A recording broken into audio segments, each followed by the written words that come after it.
Orang tua yang sempat merasa familiar dengan wajah Jungkook, tapi tidak yakin pernah melihatnya di mana. Yang lalu menjelaskan, ini Kim Jungkook, dikenal juga sebagai Liro, si kucing putih. Ayah yang pun meminta maaf karena tidak mengenali sosok terkenal itu. Tapi Jungkook tetap rendah hati. Tidak apa-apa. Justru putra Anda yang luar biasa. Dia benar-benar jago main bola. Ayah yang tersenyum bangga. Terima kasih. Rasanya seperti mimpi melihat anak saya seperti ini. Jungkook mengangguk dan berkata, kalau terus berkembang, dia bisa saja main di luar negeri. Yang terdiam sejenak, menyadari bahwa ini adalah pertemuan pertamanya dengan sosok seperti Jungkook, tapi rasanya mereka sudah akrab. Sebelum pergi, Jungkook mengucapkan, semoga sukses, ya. Ayah yang membalas, terima kasih banyak. Jaga diri, ya. Sementara itu, sebuah notifikasi dari sistem Faris muncul di hadapan Yang. Ia terkejut melihatnya. Ternyata, jika ia berlatih bersama Jungkook selama lebih dari 60 menit, ia bisa meniru dua bakat sekaligus, otot terpahat, peringkat C. Pita suara penyanyi, peringkat C. Yang sempat bingung. Loh, kok nggak ada bakat sepak bola sih? Lalu ia memanggil Jungkook yang hampir pergi. Yong.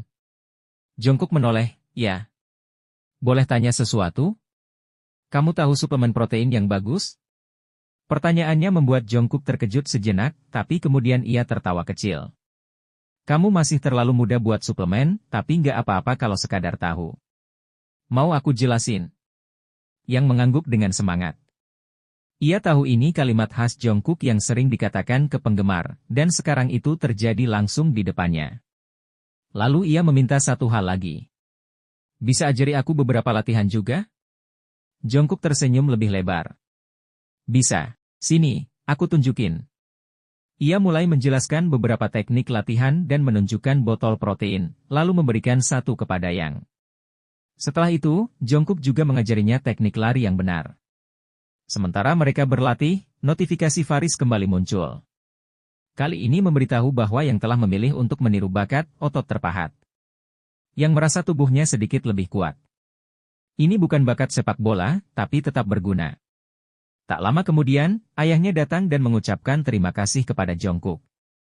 Jungkook tersenyum dan berkata, senang bisa membantu. Kalau boleh tahu, ada yang bisa saya lakukan sebagai balasan? Jungkook tersenyum sambil berkata bahwa dia juga menikmati waktunya. Ia tak punya rencana khusus, hanya rutin berolahraga. Tapi kali ini terasa istimewa, karena dia senang dikelilingi anak-anak. Terlebih lagi, ini adalah pertama kalinya ada anak yang benar-benar menunjukkan minat pada kesehatan dan kebugaran. 2 minggu pun berlalu sejak sesi latihan mereka.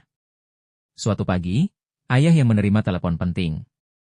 Setelah menutup telepon, ia langsung tersenyum lebar dan mengangkat putranya sambil berkata, kamu berhasil, nak. Yang terkejut, ayah, kenapa tiba-tiba? Ayah barusan dapat konfirmasi. Kamu lolos. Sambil memutar-putar tubuh putranya kegirangan, ayahnya tertawa, kamu dipilih untuk ikut syuting Dory. Yang langsung melompat kegirangan. Serius? Jadi, 16 September 2002, nama yang resmi masuk daftar peserta pemotretan program Dory. Ia melonjak-lonjak kegirangan dan mengucapkan selamat pada dirinya sendiri. Ayahnya menambahkan, ibumu sampai kaget dengar kabarnya. Mereka bahkan akan kasih uang kehadiran. Sambil masih mengangkat anaknya, ayahnya bercanda, Ho yang bakal jadi selebriti, nih. Harusnya kita mulai fan club, ya. Ibunya tertawa, tapi yang cuma ingin satu hal, main sepak bola. Aku nggak peduli soal iklan atau fan club. Yang penting, aku bisa main bola. Bagi Yang, ini adalah pencapaian pertamanya sejak kembali ke masa lalu. Untuk pertama kalinya juga, ia akan tampil di TV, dan bukan sebagai figuran, tapi sebagai bagian dari pemeran utama. Ia membuka tas ranselnya dan mengangkat bola sepaknya. Ini kesempatanku, gumamnya. Kesempatan buat nunjukin kemampuan ke dunia. Sambil memegang bola, ia menutup matanya dan membayangkan dirinya sedang bermain di stadion besar, Wembley, Old Trafford, Camp Nou, bahkan Santiago Bernabeu.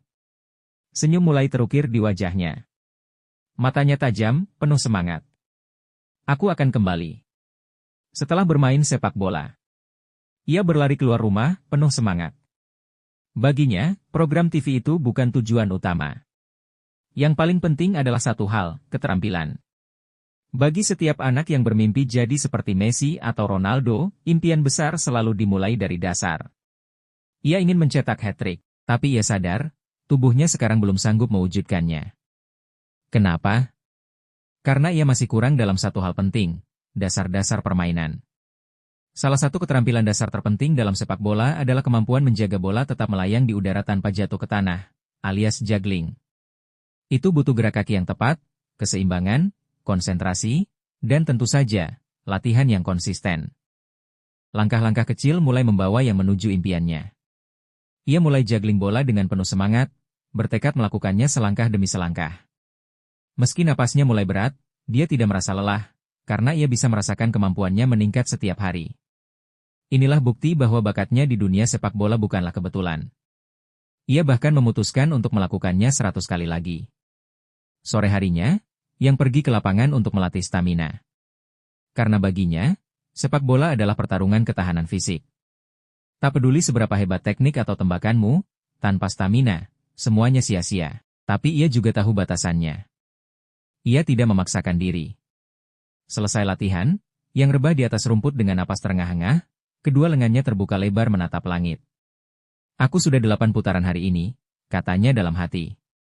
Sambil menatap langit, pikirannya mengarah ke acara shoot. Dory. Aku pasti bisa menaklukkan audisinya. Sejak itu, yang bertekad menjalani pola hidup baru. Ia tidur lebih awal, bangun pagi, dan mulai hari dengan peregangan selama 30 menit untuk meningkatkan fleksibilitas tubuh. Dengan tinggi 170 cm, ia yakin suatu hari bisa mencapai 180 cm jika terus menjaga rutinitas ini. Setiap hari sepulang sekolah, ia latihan sepak bola di lapangan. Ia makan makanan bergizi dan menjaga pola hidup sehat. Semua demi satu tujuan, menjadi lebih baik. Hari demi hari berlalu, hingga tanpa terasa, hari audisi shoot. Dory akhirnya tiba. Cahaya kamera mulai berkilau. Anak-anak terlihat antusias dengan seragam lengkap. Mereka siap. Yang berdiri dengan sedikit malu saat kamera menyorotnya.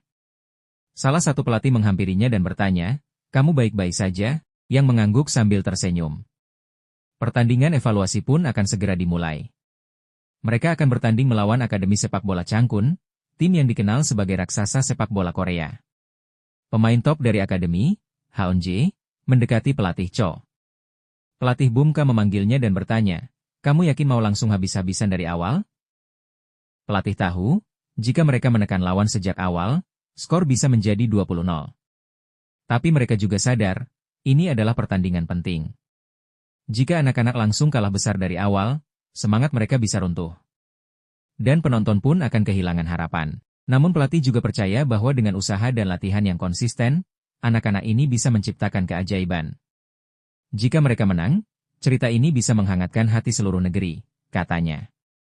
Di sisi lain, pelatih J melihat ke arah Yang. Ia tahu, video promosi yang telah viral. Bocah dari kota kecil itu, dengan nama Hoyong, mulai jadi perbincangan. Ada rumor bahwa Kim Jong-kook telah memperhatikannya. Sesuatu yang bahkan membuat pelatih Jae mulai memfokuskan perhatian pada anak itu. Kalau anak ini benar-benar bersinar hari ini. Ini bisa jadi momen yang mengubah segalanya, pikirnya. Jika sebuah gol ajaib tercipta. Tendangan yang luar biasa dari seorang anak, begitu sempurna hingga terasa tak nyata. Tapi, mungkinkah itu terjadi lagi? Karena seberbakat apapun seorang pemain, sepak bola tetaplah permainan tim. Dan lawan mereka kali ini bukan tim sembarangan, mereka menghadapi Changkun FC, salah satu tim elit dari Akademi Sepak Bola terbaik, Cho Bumka. Meski ada harapan besar pada Yang, pelatih Jo sempat bertanya-tanya. Apakah ekspektasi ini terlalu tinggi? Tak lama, para produser memberi isyarat bahwa pertandingan siap dimulai. Anak-anak pun berkumpul di tengah lapangan, berjabat tangan dengan lawan mereka. Penonton bersorak, penuh antusias. Dua komentator, Chai Suwon dan Kim Bon Jin, mulai memandu jalannya pertandingan. Kami berada di Yongan City Soccer Center, tempat yang akan menjadi saksi bentrokan dua tim luar biasa. Show Dory melawan FC Chobam, tim yang dikenal mendominasi sepak bola remaja. Kim Bon Jin menambahkan, pertandingan ini memang berat, tapi ini adalah ujian sekaligus pelajaran berharga. Wasit melempar koin ke udara dan Shōdori akan memulai dengan bola pertama. Anak-anak bersorak, bangga karena bisa memulai pertandingan. Penonton ikut berkomentar, anak-anak ini benar-benar menggemaskan. Peluit tanda dimulainya pertandingan pun berbunyi. Shōdori melawan FC Chobam dimulai. Bola berpindah tangan, dan saat berada di tengah lapangan, yang tiba-tiba mengambil keputusan yang tak terduga. Dia menarik napas, menatap gawang. Lalu menendang bola dengan kuat ke arah belakang. Tendangannya melambung melewati semua pemain tanpa ada yang bisa bereaksi. Penjaga gawang pun hanya bisa terpaku, bola langsung masuk ke gawang. Gol! Stadion terdiam sejenak, lalu meledak dalam sorak-sorai. Komentator pun terkesima, tak bisa berkata apa-apa. Apa yang baru saja terjadi? Ia mencetak gol dari tengah lapangan, hanya beberapa detik setelah pertandingan dimulai. Produser acara bahkan bertanya sambil kebingungan, itu barusan sungguhan? Yang berlari ke arah kamera, sambil tersenyum penuh percaya diri. Anak-anak lain menatapnya, tak percaya dengan apa yang barusan mereka saksikan. Cahai menyuruh kameramen untuk fokus, jangan sampai kehilangan momen ini. Fokus terus, yang lalu melompat sambil melakukan selebrasi khas, menunjukkan bahwa dia bukan hanya berbakat, tapi juga tahu cara menikmati sorotan kamera. Dengan gaya ala Cristiano Ronaldo, ia menciptakan pose ikoniknya sendiri.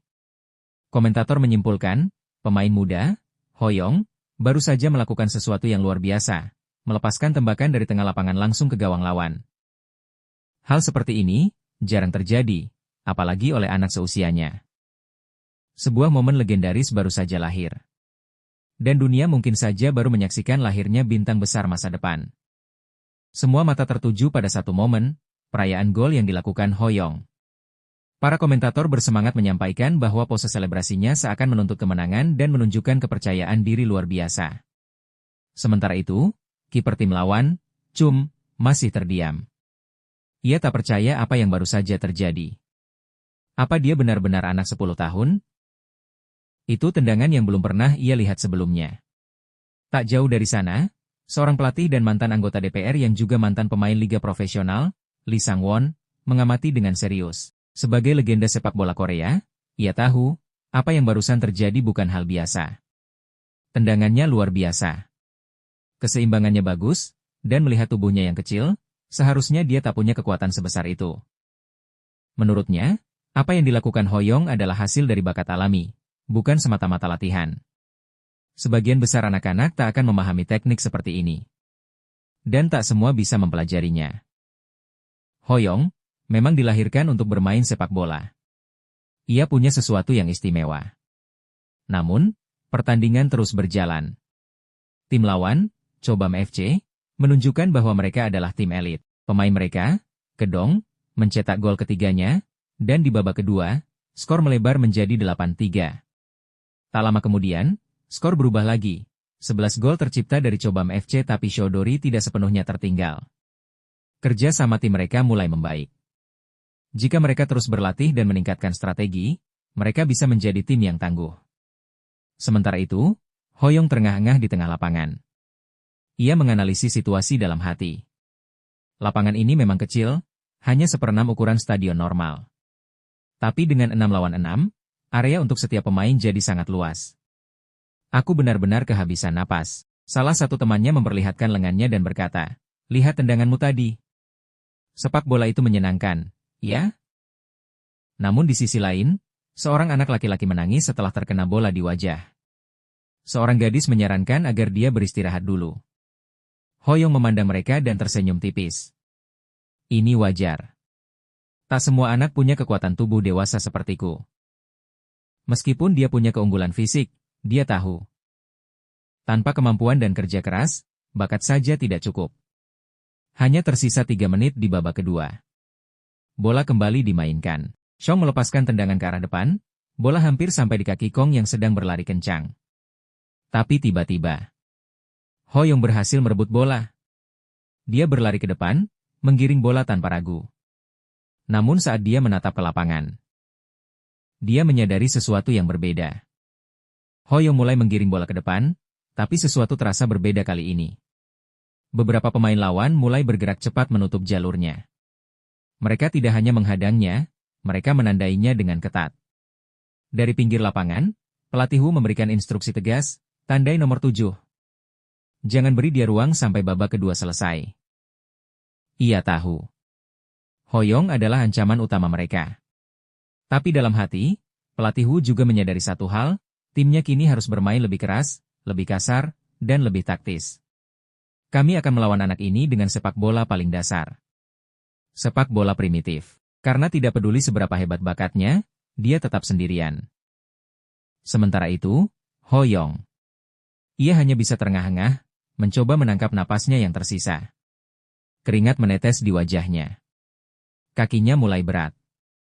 Dia sadar, mereka sudah tahu cara menghentikannya.